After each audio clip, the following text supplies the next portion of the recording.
आज की हमारी चर्चा एक एक ऐसी खबर पर है जो आंकड़ों में तो कह सकते हैं छोटी लगती है, हम्म। लेकिन अपने पीछे एक बहुत बड़ी और परेशान करने वाली कहानी बताती है। जी।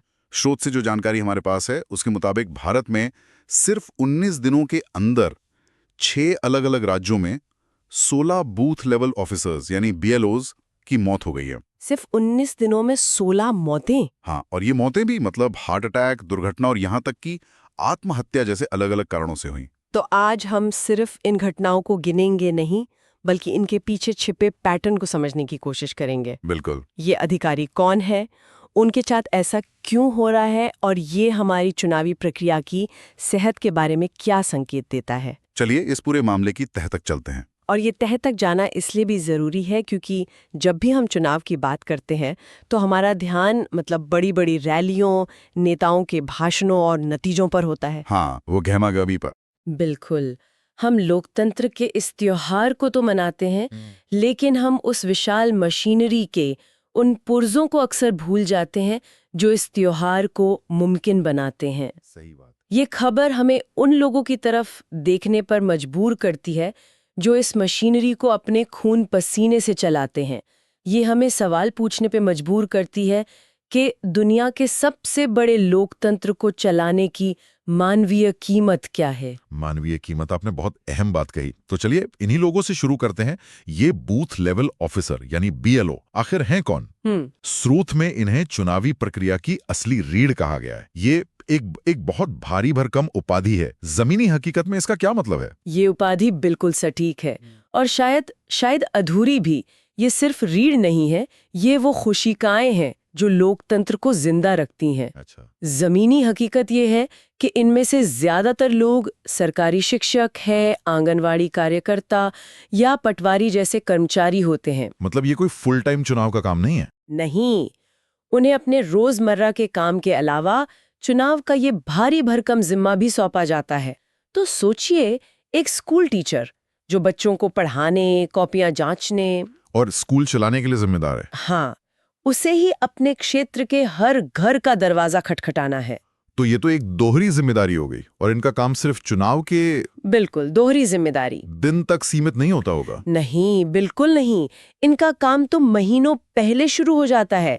वोटर लिस्ट को अपडेट करना, मतलब हर घर जाकर ये पता करना कि कोई नया 18 साल का हुआ है या नहीं। किसी की मृत्यु तो नहीं हुई, कोई घर छोड़कर तो नहीं चला गया। एग्जैक्टली।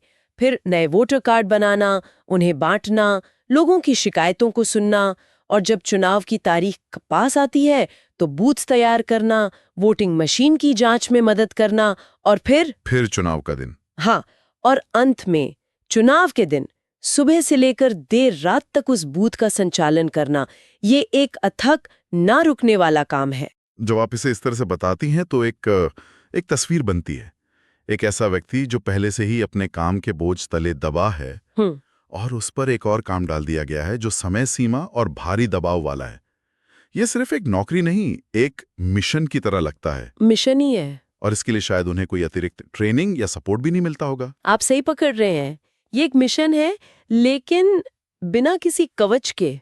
उन्हें ऊपर से चुनाव आयोग की डेडलाइन का दबाव झेलना पड़ता है, और जमीन पर स्थानीय राजनीतिक दबाव और कभी-कभी लोगों के गुस्से का भी सामना करना पड़ता है। अच्छा। वोटर लिस्ट में नाम न होने पर सबसे पहला गुस्सा किस पर निकलता है? बीएलओ पर ही। सही बात है। तो ये शारीरिक और मानसिक दोनों स्तरों पर एक बहुत बहुत ही थका देने वाला काम है। अच्छा, तो अब हम समझ सकते हैं कि ये लोग किस दबाव में काम करते हैं। और इसी रोशनी में जब हम उन घटनाओं को देखते हैं जो अलग-अलग राज्यों में हुई हैं, तो वो और भी ज्यादा मतलब भयावह लगती हैं। स्रोत के मुताबिक मध्य प्रदेश में हालात सबसे ज्यादा चिंताजनक रहे। एक बीएलओ जो लगातार फील्ड पर थे 4 रातों तक अपने घर नहीं लौटे। 4 रातें। परिवार इंतजार करता रहा और फिर एक दिन उनकी लाश मिली। 4 रातें। जरा इस पर एक पल के लिए रुककर सोचिए। ये कोई सामान्य ओवरटाइम नहीं है। ये काम के बोझ की वो चरम सीमा है जहां एक इंसान अपने घर, अपने परिवार से पूरी तरह कट जाता है।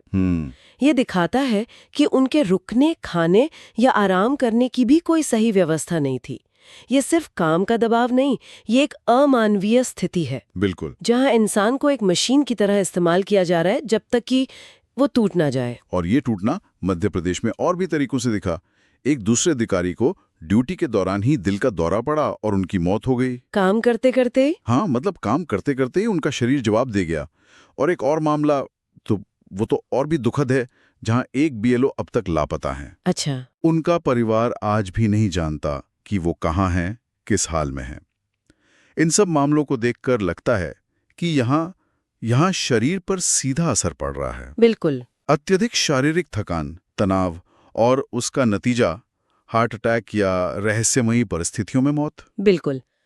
मध्य प्रदेश की घटनाएं हमें इस संकट का एक पहलू दिखाती हैं, शारीरिक विघटन का।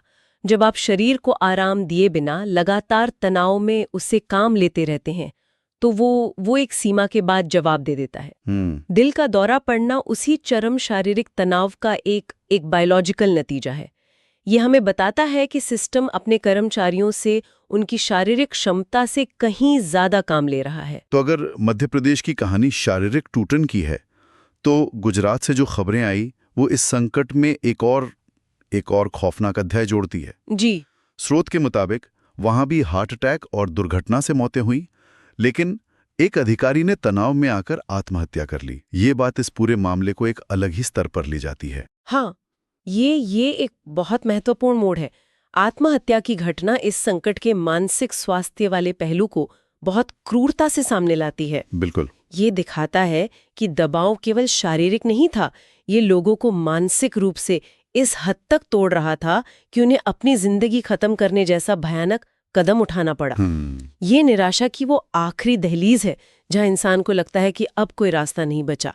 ये बताता है कि काम का तनाव सिर्फ थकान नहीं रहा था, वो लोगों की जीने की इच्छा को ही खत्म कर रहा था। और ये सिलसिला यही नहीं रुका। पश्चिम बंगाल, वहां से भी ऐसी खबर आई। वहां भी? हाँ, एक बीएलओ का शव उनके कमरे में मिला और पास में एक सुसाइड नोट भी था जो उनके अंदर चल रही उथल-पुथल की गवाही दे रहा था। फिर राजस्थान में एक महिला बीएलओ ने जहर खाकर अपनी जान दे दी। हे भगवान। दक्षिण में तमिलनाडु और केरल से भी ऐसी मौतों की पुष्टि हुई। हर जगह से कहानी एक ही है, बस किरदार और जगह बदल रहे हैं। अब अगर हम इन सभी घटनाओं को एक साथ रखकर देखें तो एक बड़ी और डरावनी तस्वीर उभरती है। मध्य प्रदेश में शरीर जवाब दे रहा है, गुजरात और बंगाल में मन। कहीं मौत का कारण हार्ट अटैक है, कहीं आत्महत्या, कहीं कोई दुर्घटना।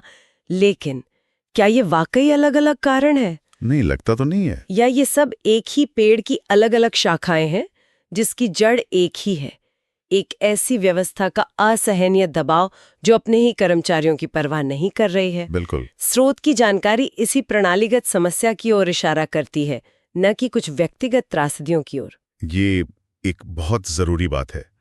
इन्हें अलग अलग घटनाओं की तरह देखना एक भूल होगी। ये एक पैटर्न है। तो फिर यहां से सबसे बड़ा सवाल उठता है कि अब क्या? क्या हम हर चुनाव में ऐसी खबरों को पढ़कर अफसोस जताएंगे और आगे बढ़ जाएंगे, या ये वो पल है जब हमें रुककर अपने चुनावी सिस्टम में किसी बड़े बदलाव के बारे में सोचना होगा? मुझे लगता है कि ये एक वेकअप कॉल है। इन 16 मौतों को हमें एक चेतावनी के रूप में देखना चाहिए। ये सिस्टम का एक तरह से मदद के लिए पुकार है, एक संकेत है कि जो लोग इसे जमीन पर चला रहे हैं वो टूटने की कगार पर हैं। मतलब अब सतही सुधारों से काम नहीं चलेगा? बिल्कुल नहीं। स्रोत में भी कुछ विशेषज्ञों के सुझावों का जिक्र है जो शायद एक रास्ता दिखा सकते हैं। पहला और सबसे स्पष्ट सुझाव है बीएलओ के काम का बोझ कम किया जाए। लेकिन क्या ये संभव है? हाँ, क्या ये भारत जैसे विशाल और जटिल देश में संभव है जहाँ चुनाव खुद में एक बहुत बड़ा आयोजन होता है? देखिए, ये एक मुश्किल लेकिन जरूरी कदम है। बोझ कम करने का मतलब शायद ये नहीं है कि काम ही कम कर दिया जाए, बल्कि उसे बेहतर तरीके से बांटा जाए। जैसे? हो सकता है कि एक बूथ पर एक की जगह 2 लोगों को लगाया जाए, टेक्नोलॉजी का बेहतर इस्तेमाल किया जाए ताकि कागजी काम कम हो। अच्छा, या चुनाव की प्रक्रिया को थोड़ा और लंबा खींचा जाए ताकि हर काम के लिए पर्याप्त समय मिले, वो आखिरी मिनट की भागदौड़ ना हो। मुद्दा काम को तर्कसंगत बनाने का है ताकि वो किसी एक इंसान पर पहाड़ बनकर ना टूट पड़े। ठीक है। अब काम के बोझ के अलावा दूसरा सुझाव मानसिक स्वास्थ्य सहायता से जुड़ा है, जो आत्महत्या की घटनाओं को देखते हुए बहुत जरूरी लगता है। हाँ, बहुत जरूरी। लेकिन फिर वही सवाल, जमीनी स्तर पर यह कैसे होगा? एक दूरदराज के गांव में काम कर रहे बीएलओ को मानसिक स्वास्थ्य सहायता कैसे दी जा सकती है? ये एक बहुत बड़ी चुनौती है, मैं मानती हूँ, लेकिन नामुमकिन नहीं। इसकी शुरुआत एक गोपनीय 24 घंटे चलने वाली हेल्पलाइन से हो सकती है। एक हेल्पलाइन से? हाँ, जहाँ कोई भी कर्मचारी फोन करके अपनी परेशानी बता सके। इसके अलावा सुपरवाइजर्स को इस बात की ट्रेनिंग दी जा सकती है कि वो अपनी टीम में तनाव या डिप्रेशन के लक्षणों को पहचान सकें और सही समय पर मदद कर सकें। बिल्कुल, मानसिक स्वास्थ्य को लेकर जो एक झिझक है उसे तोड़ने की जरूरत है। इसे कमजोरी नहीं बल्कि काम के दबाव का एक स्वाभाविक नतीजा मानना होगा। और तीसरा सुझाव उस बात पर आता है जहां से हमने शुरू किया था, वो अधिकारी जो 4 रात घर नहीं गया। यानी फील्ड में काम करने वाले स्टाफ के लिए सुरक्षा और आराम का बेहतर इंतजाम। ये तो बहुत बुनियादी जरूरत लगती है। ये बुनियादी है, लेकिन अक्सर इसे ही नजरअंदाज कर दिया जाता है। काम के घंटों के बीच आराम का अनिवार्य समय, रात में रुकने के लिए सुरक्षित और साफ सुथरी जगह, आने जाने के लिए सही व्यवस्था। हाँ, ये सब कोई लग्जरी नहीं है, ये किसी भी कर्मचारी का हक है। जब हम एक कर्मचारी को बिना आराम और सुरक्षा के फील्ड में भेजते हैं तो हम ना सिर्फ उसकी जान को खतरे में डाल रहे हैं, बल्कि हम उससे अच्छे काम की उम्मीद भी नहीं कर सकते। थका हुआ और असुरक्षित महसूस करने वाला व्यक्ति अपना काम 100% कुशलता से कैसे कर सकता है? हम नहीं कर सकता। तो ये तीनों सुझाव, काम का बोझ कम करना, मानसिक स्वास्थ्य का ध्यान रखना और बुनियादी सुविधाएं देना, सिर्फ मानवीय आधार पर ही नहीं बल्कि चुनावी प्रक्रिया की गुणवत्ता के लिए भी जरूरी है। बिल्कुल।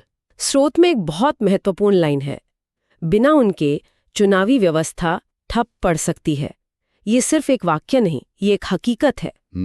अगर हम इन जमीनी कार्यकर्ताओं की सेहत और सुरक्षा को नजरअंदाज करते हैं तो हम असल में पूरी चुनावी प्रक्रिया की नींव को ही कमजोर कर रहे हैं। सही बात है। एक कमजोर और दरकती हुई नींव पर आप एक मजबूत और निष्पक्ष लोकतंत्र की इमारत खड़ी नहीं कर सकते। इसलिए इन सुझावों पर अमल करना सिर्फ एक विकल्प नहीं बल्कि हमारे लोकतंत्र के भविष्य के लिए एक जरूरत है। तो आज की हमारी इस पूरी चर्चा का सार ये है कि ये 16 मौतें ये सिर्फ एक दुखद आंकड़ा नहीं है, ये 16 कहानियां हैं, 16 परिवार हैं जिन्होंने अपनों को खोया है जी। और सामूहिक रूप से ये एक अलार्म है, एक संकेत है कि जिस सिस्टम पर हम दुनिया के सबसे बड़े लोकतंत्र को चलाने का गर्व करते हैं वो अंदर से बहुत ज्यादा दबाव में है। ये मौतें उस सिस्टम में आई दरारें हैं जिन्हें अगर भरा नहीं गया तो ये और चौड़ी होती जाएंगी। और अंत में ये चर्चा हम सब के लिए एक नागरिक के तौर पर एक गहरा सवाल छोड़ जाती है। बिल्कुल। हम अक्सर वोटिंग प्रतिशत, जीत हार और सरकार बनाने के समीकरणों की बात करते हैं। बिल्कुल। लेकिन हम लोकतंत्र की प्रक्रिया में लगने वाले मानवीय मूल्य के बारे में कितना सोचते हैं? इन 16 मौतों से एक अहम बात सामने आती है जो शायद स्रोत में सीधे तौर पर नहीं कही गई, लेकिन इन घटनाओं के मूल में है। क्या? हमने एक ऐसी चुनावी प्रक्रिया बना दी है जो अपने सबसे जरूरी इंसानी पुर्जों को बदलने योग्य मतलब डिस्पोजेबल मानकर चलती है। ये समस्या सिर्फ सिस्टम पर तनाव की नहीं है, ये उसके डिजाइन में एक बुनियादी खामी है। ये 16 मौतें कोई हादसा नहीं है, ये उस मानवीय कीमत का बिल है जो ये सिस्टम लंबे समय से चुका रहा था और अब ये बिल हमारे सामने है। अब सवाल ये है कि एक समाज के तौर पर हम कब तय करेंगे कि ये कीमत बहुत ज्यादा है।